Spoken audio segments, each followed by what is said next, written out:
Hey everyone, welcome to all of you on this channel. In this video, we are going to discuss how does evaporation cause cooling. तो evaporation की वजह से cooling या फिर ठंडक क्यों feel होती है, तो देखते हैं. In an open vessel the liquid keeps on evaporating. तो अगर आपने एक बर्तन को बिल्कुल खुला रखा हुआ है तो उसमें धीरे धीरे जो लिक्विड है उसकी वाटर वेपर बननी स्टार्ट हो जाती है. The particle of liquid absorb energy from the surrounding. जो पार्टिकल्स लिक्विड के अंदर है वो एनर्जी को सराउंडिंग से अब्जॉर्ब करते हैं ताकि जो इवेपोरेशन के दौरान जो एनर्जी लॉस्ट हुई है उसको रिगेन किया जा सके. This absorption of energy from the surrounding makes the surrounding cold. तो यही एनर्जी का अब्जॉर्प्शन अगर सराउंडिंग में से होगा तो सराउंडिंग की जो एनर्जी है वो सिस्टम के अंदर आ जाएगी और सराउंडिंग को जो है कूलिंग कोज हो जाएगा. What happens when you pour some acetone nail polish remover on your palm. तो क्या होता है जब आप थोड़ी सी एसीटोन या जो नेल पॉलिश रिमूवर होता है उसको अगर आप हाथ पर डालते हुए हथेली पर रखते हो.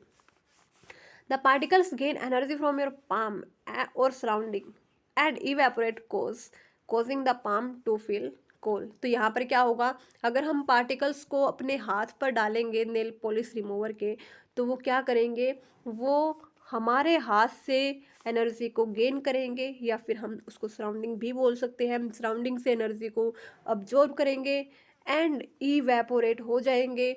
और इससे अगर हमारे हाथ की जो एनर्जी है वो उन्होंने ले ली है तो हमें क्या फील होगा, हमें कूलिंग फील होगी. After a hot sunny day, जब जो है बहुत गर्मी वाला दिन होता है उसके बाद जो जो रात होती है, people sprinkles water on the roof और open ground because the large latent heat of vaporisation of water help to cool the hot surface. तो जो लोग होते हैं वो अपने छत पर या जो खुला मैदान होता है वहाँ पर क्या करते हैं, वहाँ पर वो पानी का छिड़काव जो है करते हैं क्योंकि जो लार्ज हीट ऑफ तो हीट ऑफ वेपराइजेशन है वाटर की वो हेल्प करेगी जो हॉट सरफेस है उसको कूल करने में. तो ये कैसे होगा, जैसे हम मान लो इस जगह पर हम जो है सरफेस बहुत हॉट है क्योंकि दिन में बहुत ज़्यादा इस पर गर्मी पड़ी है तो इस वजह से ये सरफेस बहुत ज़्यादा हॉट हो गया है, इसके अंदर बहुत सारी एनर्जी इसने अब्जॉर्ब कर ली है.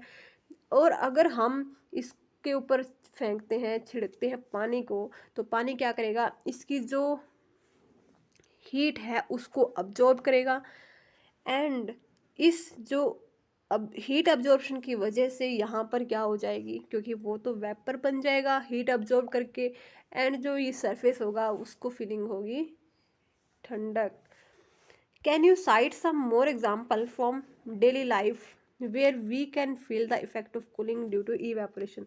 तो क्या आप अपने आसपास कुछ एग्जाम्पल दे सकते हो जिससे जो है इवेपोरेशन की वजह से कूलिंग फील हो. तो यस, हम बहुत सारे एग्जांपल दे सकते हैं. तो one of them is why should we wear cotton cloth in the summer. तो हम समर के अंदर जो कॉटन क्लॉथ है वो डालते हैं क्योंकि ये भी इवेपोरेशन से जुड़ा हुआ फिनोमिना है. ड्यूरिंग समर के टाइम पे या गर्मियों के मौसम में we perspire more because of mechanism of our body which keeps us cold. तो हमें जो है बहुत ज़्यादा पसीना हमारी बॉडी से निकलता है ताकि हमारी बॉडी को क्या हो, कूलिंग या ठंडक फील हो.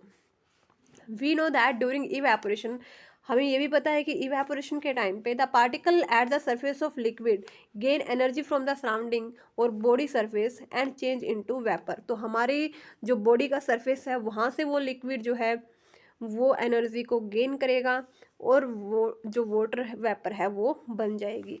The heat energy equal to the latent heat of vaporisation is absorb from the body leaving the body cool. और जो हमारी बॉडी के अंदर लेटेंट हीट के रूप में एनर्जी जो है जो हमारी बॉडी के अंदर हीट एनर्जी स्टोर हुई थी वो लेटेंट हीट ऑफ वेपराइजेशन के इक्वल जो हीट होगी वो अब्जॉर्ब हो जाएगी हमारी बॉडी से और इस वजह से हमारी बॉडी को फील होगा कूलिंग.